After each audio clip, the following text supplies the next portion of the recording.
Hi guys, how are you? Let's start today class. Today our topic is what?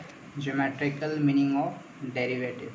ठीक है, तो derivative का geometrical meaning क्या है? स्लोप और ग्रेडियंट हमें ये पढ़ना है। ठीक है, ज्योमेट्रिकल मीनिंग ऑफ डेरिवेटिव, इसी को हम स्लोप भी बोलते हैं या फिर ग्रेडियंट भी बोलते हैं। ठीक है, तो देखो ये आपका फिगर है। ठीक है, ये क्या है? तो कोई कर्व, ये जो आप यहाँ देख रहे हो ना दिस, ये कोई कर्व है, इसका नाम क्या है? y equal to F x. ठीक है, ये कोई कर्व है।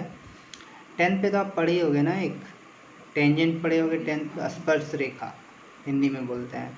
तो कर्व को जिस पॉइंट पे ये टच करता है उसको हम लोग बोलते हैं स्पर्श रेखा बोलते हैं उसको। किसी एक पॉइंट पे कट करते उसी को टेंजेंट बोलते हैं और कुछ नहीं बोलते हैं। तो ये टेंजेंट है जो एक्स एक्सिस के साथ थीटा एंगल बना रहा है। ठीक है, और ये हमने कोई सेकेंड ले लिया, ये जो देख रहे हो ना ये लाइन, ये क्या कोई सेकंड ले लिया हमने। ठीक है, तो ये पॉइंट P लिया, जैसे ये पॉइंट मेरा A है। ठीक है, और ये क्या A प्लस एच, मतलब H का इसमें एक्सटेंशन हुआ। H डिस्टेंस क्या हो गया यहाँ पे? एक्स A से A प्लस एच, मतलब H का यहाँ से दूरी हो गया। तो ये पॉइंट क्या हो गया हमारा? A प्लस एच हो गया। इस P का coordinate A comma F A, Q का कोऑर्डिनेट क्या लिया? A plus H F A plus H. ठीक है, P का जो कोऑर्डिनेट लिया A एफ ए और Q का coordinate A plus H F A plus H. यहाँ तक क्लियर है? ये आपका y एक्सिस है, ये x एक्सिस है, ये जो है मेरा कर्व है y equal to F x, ये मेरा सेकेंड है जो कर्व को P और Q पॉइंट पे कट कर रहा है। P का कोऑर्डिनेट A एफ ए हो गया, Q का coordinate A plus H F A plus H हो गया। ओके, अब चलो आगे देखते हैं मैंने क्या क्या लिखा है, आपको बताता हूँ। तो लिखा गया है कि let y equal to F X be the continuous curve. y equal to F X क्या? Continuous curve. कॉन्टीन्यूस मतलब आप लोग समझते हो, मैं बता चुका हूँ। इन द डोमेन, ये डोमेन है मेरा a प्लस एच, मतलब ये इंटरवल जो है डोमेन है, शॉन इन द फिगर है वो, जो कि फिगर में दिखाया गया है। फिर हमने क्या लिया? पॉइंट लिया P।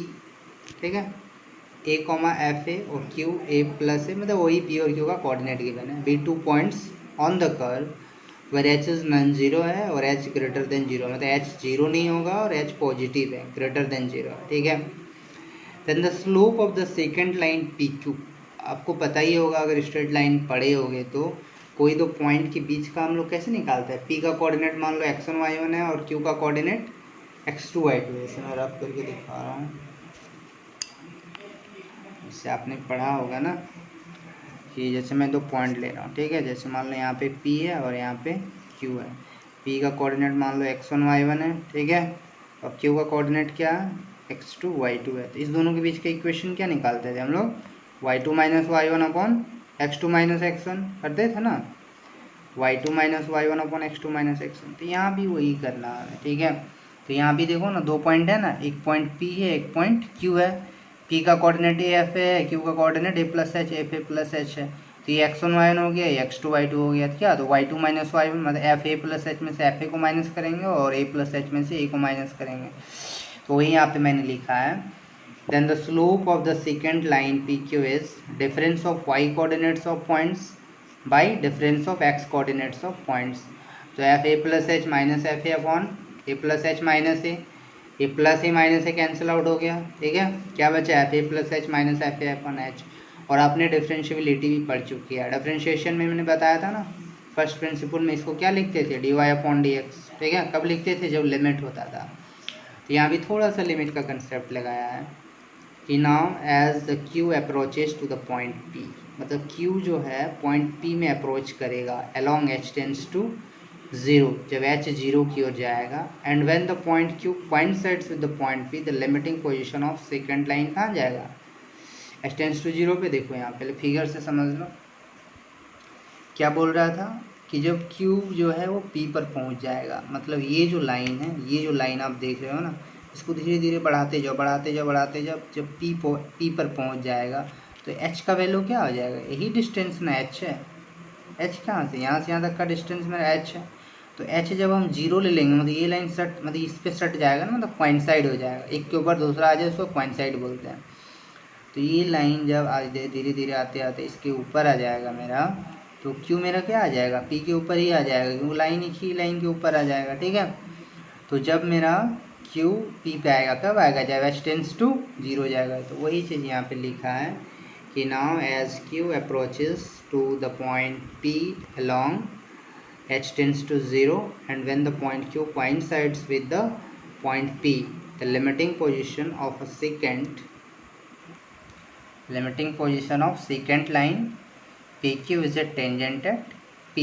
ठीक है, तो therefore the slope of the tangent at point P on y equal to fx is, इसको इस तरह से लिखेंगे। ठीक है, limit q tends to p, slope of second line PQ, ठीक, इक्वल टू लिमिट, अब एच क्यू पी में कब जा रहा है, जब एच 0 जाएगा, तो इसी को हटा के ये कर दो, limit h tends to 0 f A plus H minus F A upon h, इसी को क्या लिखते हैं, d Y by D x लिखते हैं ना।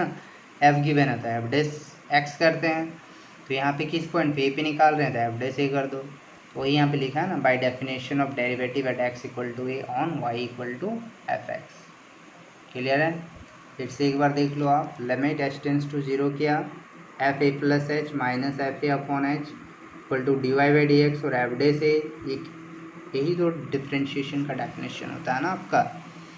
Limit h tends to 0 f x plus h, ये आपने पढ़ा था ना, क्या पढ़ा था कि limit h tends to 0 f x plus H minus f x upon h, इसी को ना बोलते थे हम लोग d y upon d x बोलते थे ना, d Y by D x इसी को बोलते थे। तो यहाँ पे एक्स की जगह पे ए है, ठीक है, तो d Y by D x या फिर एफ डे से ऐसे भी लिख सकते हैं। ठीक है, तो ये क्या हो गया मेरा, d Y by D x of f x at x equal to, इसी को टेंजेंट बोलते हैं। ठीक है, क्लियर है, द टेंजेंट का इक्वेशन बोलो या स्लोप बोलो, इसे एम से भी डिनोट करते हैं। ठीक है, तो यहाँ पे लिखा फिर मैंने कि 10 geometrically D Y by D x और F dash X represents the slope of the tangent to the curve Y equal to F x at any point on the curve. क्या लिखा, ज्योमेट्रिकली, मतलब ज्योमेट्रिकली फिगर है ना, इसलिए इसको geometrically बोलते हैं। Geometrically D Y by D x, इसी को एफ डेस एक्स भी बोलते हैं, ये डैश है, f dash x represents the slope of the tangent to the curve, slope of the tangent to the curve y equal to F x at any point on the curve. फिर मैंने note में क्या लिखा है कि if y equal to F x is the given curve then d Y by D x equal to tan theta. ठीक है, तो d Y by D x को स्लोप को m भी बोलते हैं, तो m इक्वल टू कहीं के टेन थीटा लिखेंगे। ठीक ना, याद रखना। तो where theta is the angle made by tangent with positive direction of x axis represent slope of the tangent at any point of the curve y equal to fx।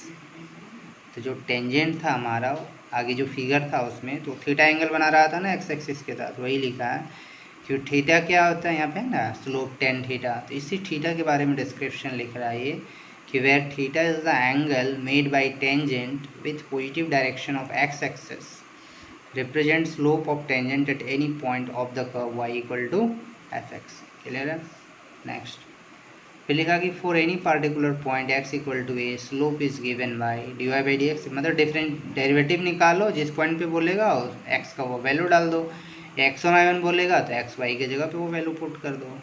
ठीक ना, इसी को स्लोप बोलते हैं। एक दो क्वेश्चन करेंगे तो और क्लियर हो जाएगा, मतलब क्लीन हो जाएगा तुम्हारा कंसेप्ट। ठीक ना, इसमें दो चीज़ पढ़ना है तुम्हें, एक टेंजेंट हो गया और एक नॉर्मल हो गया। तो ये सब टेंजेंट का कंसेप्ट था, और देखते हैं आगे क्या नॉर्मल भी आएगा। तुम्हारा क्या सब नोट है छोटा छोटा, कि बोल रहा है कि if tangent is parallel to x axis then theta equal to क्या हो जाएगा, 0। टेंजेंट जब पैरेलल होगा एक्स एक्सिस का, मतलब क्या था, फिगर किस तरह से था, इस तरह से था। ठीक है ना, ये कोई कर्व था मेरा, ये टेंजेंट था ना जहाँ पे इसको टच कर रहा है। अब ये बोल रहा है क्या होगा, पैरेलल, मतलब इस तरह से हो जाएगा, टेंजेंट इधर कहीं पे टच करेगा। जब एक्स एक्सिस के पैरेलल होगा, ठीक है, तो एंगल क्या बनेगा, इसके साथ positive direction of x axis. Tangent parallel to, sorry मैंने गलत बना देना, एक्स एक्सिस के पैरेलल ऐसे नहीं होंगे तो वाई एक्सिस को क्या ना इस तरह से हो जाएगा। जब एक्स एक्सिस के पैरेलल होगा तो एक्स को तो कट ही नहीं कर रहा, तो थीटा का वैल्यू क्या हो जाएगा, 0 हो जाएगा। ठीक है, तो if tangent is parallel to, मतलब ये जो टेंजेंट लाइन था ना, अब इसे एक्स के पैरेलल हो जाएगा, ऐसे हो जा रहा है। तो थीटा क्या हो जाएगा, ऑब्वियसली 0 हो जाएगा। तो ये बोल रहा है कि tangent is parallel to x axis then theta equals to क्या हो जाएगा, 0 हो जाएगा। Therefore slope is given by dy by D x equal to tan theta. अब जो थीटा यहाँ पे 0 है तुम्हारा, तो थीटा की जगह 0 डाल दो। वो टेन 0 का वैल्यू क्या होता है, all of you know about what the value of ten 0 is what, 0 होता है। ठीक है, तो जब भी हमारा टेंजेंट लाइन अगर एक्स एक्सिस के पैरेलल रहेगा, तो चूंकि ये एक्स एक्सिस को कट नहीं कर रहा, that means what, theta must be 0। And if theta 0 then what, slope is what, d by D x equal to tan theta. तो थीटा की जगह पे 0 डाल दो, तो टेन 0 0 होता है, तो स्लोप क्या हो जाएगा, 0। ठीक, फिर क्या लिखा मैंने कि if two lines are parallel then their slopes are equal. अगर दो लाइन पैरेलल हो तो उसका स्लोप इक्वल हो जाएगा, that is m1 equal to m2। First line के स्लोप को m1 नाम दिए और सेकेंड लाइन के स्लोप को m2 नाम दिए, तो दोनों का स्लोप क्या हो जाएगा, इक्वल हो जाएगा। And if they are perpendicular, अगर दोनों लाइन परपेंडिकुलर है तो दोनों का प्रोडक्ट क्या हो जाएगा, -1 हो जाएगा। यानी m1 into m2 equal to what, -1। Clear है ना। दो लाइन पैरेलल हो तो दोनों का स्लोप इक्वल हो जाएगा। The slope of first line is m1 and the slope of second line is m2। and if they are perpendicular then the product of their slopes is what, -1। m1 into m2 equal to -1। ये याद रखना, काम आएगा आगे। अब जैसे questions में लिखे हैं कि find the slope of the flowing curve, इस सब का हमें स्लोप निकालना है जब थीटा 45 हो, थीटा 30 हो, दिस दैट। ठीक है, चलो करते हैं। जब थीटा 45 डिग्री हो, देयरफॉर स्लोप इक्वल टू क्या हो जाएगा, m equals to tan theta और थीटा का वैल्यू क्या गिवन है, 45। टेन 45 का वैल्यू क्या होता है, 1 होता है, तो स्लोप क्या हो गया, 1 आ गया। उस तरह से जब थीटा 30 डिग्री है, ठीक है, तो स्लोप क्या हो जाएगा, m equal to tan theta. जब एंगल गिवन हो तो टेन थीटा का यूज़ करना है, एंगल गिवन नहीं हो तो d Y by D x लगाना। ठीक है, तो m equal to tan theta, tan और थीटा का वैल्यू क्या लेना, 30 डिग्री लेना। टेन 30 का वैल्यू क्या होता है, 1/√3 होता है। क्लियर ना, हो जाएगा। जब थीटा गिवन हो और स्लोप फाइंड करने के लिए बोले तो हम 10 का यूज़ करेंगे, ठीक है ना, जैसे 10 के यूज़ किए। और जब इस तरह से गिवन हो तब हम क्या यूज़ करेंगे, d Y by D x use करेंगे। दो आपके लिए है, दो आप खुद से करो, थीटा इक्वल टू 90 डिग्री और थीटा इक्वल टू 0 का। अब जैसे यहाँ पे क्या गिवन है, y equal to x square plus 2x। ठीक है, क्या निकालना, हमें स्लोप निकालना है एट 2 पे निकालना है। तो क्या करना है, इसको डिफ्रेंशिएट कर दो both sides, differentiate both sides with respect to x। ठीक, तो y का डिफ्रेंशिएशन क्या हो जाएगा, dy upon d x equals to x square का 2x, x का 1, 2 बचा। अब किस पॉइंट पे हमें निकालना है, स्लोप 2 पे निकालना है। ठीक है, therefore slope at x equal to 2, ये क्या हो जाएगा, इसको इस तरह से नोटेशन में लिखना आप, dy अपॉन डी एक्स, ठीक है, at x equal to 2 equals to. अब देखो ये जो आपका dy अपॉन डी एक्स आया ना, जहाँ पे x वहाँ पे क्या पुट करना, 2 पुट कर देना। तो 2 इंटू 2 प्लस 2, 4 प्लस 2 6, तो ये हो गया 2 इंटू 2 प्लस 2, तो क्या हो जाएगा, 2 into 2 4 plus 2 equals to 6, which is the required answer. Clear है। नेक्स्ट देखो, नेक्स्ट आपका क्या, ये सिंपल है, इसको भी देख ही लो फिर क्वेश्चन करना। Slope of the normal to the curve, ठीक है, क्या है, slope of the normal to the curve. ठीक, तो देखो इसमें ये कर्व हो गया y equal to F x, ठीक है, ये टेंजेंट हो गया क्योंकि इसको टच कर रहा है एक पॉइंट पे, और ये क्या, नॉर्मल हो गया। ठीक, ये कर्व हो गया y equal to F x, ये मेरा टेंजेंट हो गया, ये नॉर्मल हो गया। ठीक है, ये पॉइंट P है, इसका कोऑर्डिनेट ए एफ ए ले लिए। क्लियर है ना। अब देखो इसका नॉर्मल का कैसे, सिंपल है नॉर्मल का इक्वेशन, सिंपली थोड़ा सा थ्योरी है, ज़्यादा नहीं है। लगी the normal to the curve at any point is straight line perpendicular to the tangent to the curve. ठीक है, at that point in the above figure line P T is perpendicular on line P Q. देखो ये जो P T है मेरा perpendicular है ना, इस पे 90 डिग्री बना हुआ है, पी क्यू पे है ना, ये परपेंडिकुलर है ये लाइन। ठीक, दूसरी चीज़ को लिखा at point P f f a पे है, line P T is tangent, ठीक है, and line P Q is normal at any point P f a. ये मेरा टेंजेंट लाइन है, ये मेरा नॉर्मल लाइन है। क्लियर है। उसी चीज़ को लिखा कि एक नॉर्मल है, दूसरा क्या है, टेंजेंट है। ना स्लोप ऑफ नॉर्मल अभी मैंने पढ़ा है कि दो लाइन अगर परपेंडिकुलर हो तो दोनों के स्लोप का प्रोडक्ट क्या होता है, -1 होता है। उसी कंसेप्ट में यूज़ करो कि slope of normal into slope of tangent equal to minus, ऐसे क्यों लिखें, ये दो लाइन ही कंसिडर करो ना तुम, एक टेंजेंट लाइन हो गया, एक नॉर्मल लाइन हो गया, दोनों एक दूसरे पे परपेंडिकुलर है, तो इसका स्लोप इंटू इसका स्लोप इक्वल टू -1 होगा, मतलब slope of tangent into slope of normal equal to -1 because both of the lines are perpendicular, and we discussed earlier that if two lines are perpendicular then the product of their slope is what, -1. So we write like this, slope of normal into slope of tangent equal to -1. This implies what, slope of normal equal to, अभी ये normal का निकालना है तो इसको divide में दे दो -1 के नीचे में, तो -1 अपन स्लोप ऑफ टेंजेंट, और स्लोप ऑफ टेंजेंट क्या होता है, डिवाइड बाई एक्स, किसी भी पॉइंट ले लो x इक्वल टू ए पे, तो this is what, this is a formula to find what, equation of normal. Okay, next we discuss one more questions. Question आपका क्या है कि find the slope of the curve 2x² - xy plus 3y² equal to 18, ठीक है, at the point this, also find the slope of the normal at this point, मतलब मुझे tangent find करना और स्लोप फाइंड करना, ठीक है। तो सॉल्यूशन करते हैं इसका। हमें क्या कर्व गिवन है, गिवन कर्व क्या है मेरे पास, 2x², ठीक है, minus xy plus 3y² equals to 8।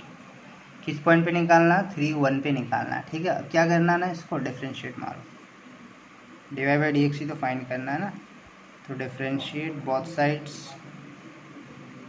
With respect to x के रिस्पेक्ट में करो, तो देखो 2 और x² का डिफ्रेंशिएशन 2x माइनस, देखो यहाँ पे x y है ना, x का 1 y unchange plus x unchange y का divide by dx, product rule लगाया, ठीक है। तो जितने भी डिफ्रेंशिएशन पढ़ाया ना रूल, वो सब याद रखना आपको ज़रूरी है। अब प्लस 3y² है, 3y² का क्या आ जाएगा, 2y, और y का dy/dx। 18 मेरा कांस्टेंट है तो 18 का डिफ्रेंशिएशन क्या हो जाएगा, 0 हो जाएगा, क्लियर।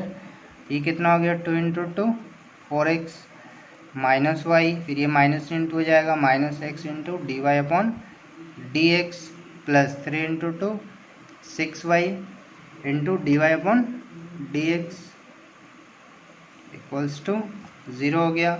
अब dy/dx को कॉमन निकालो, ठीक है, यहाँ से मिला -x और यहाँ से plus 6y into dy/dx equals to, बाकी को इधर ले आओ, प्लस 4x इधर आएगा तो -4x, माइनस y इधर आएगा तो प्लस y, इधर dy/dx को एक तरफ रखो, बाकी को अदर साइड में कर दो।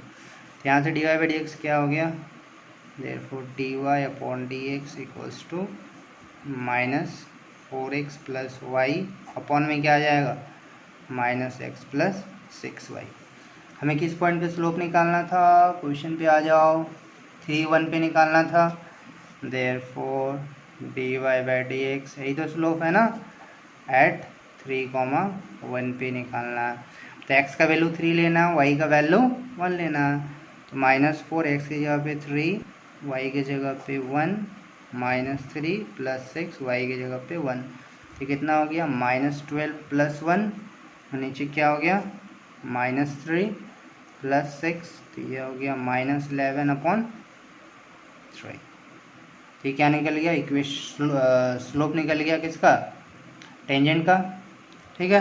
और नॉर्मल का निकाल लो, देखो स्लोप ऑफ नॉर्मल क्या हो जाएगा, स्लोप ऑफ नॉर्मल मेरा -1/dy/dx होता है ना, जो भी पॉइंट है एट 3, 1, क्लियर है। तो ये -1 और इसका वैल्यू क्या आया, -11/3, माइनस माइनस कैंसिल आउट, 3 ऊपर आ जाएगा, 3/11, this is the required answer. एक ये आंसर हो गया, एक ये आंसर हो गया, क्लियर ना। अब बाकी क्वेश्चंस कल मतलब नेक्स्ट वीडियो पे लेक्चर करेंगे, ठीक है। ओके भाई।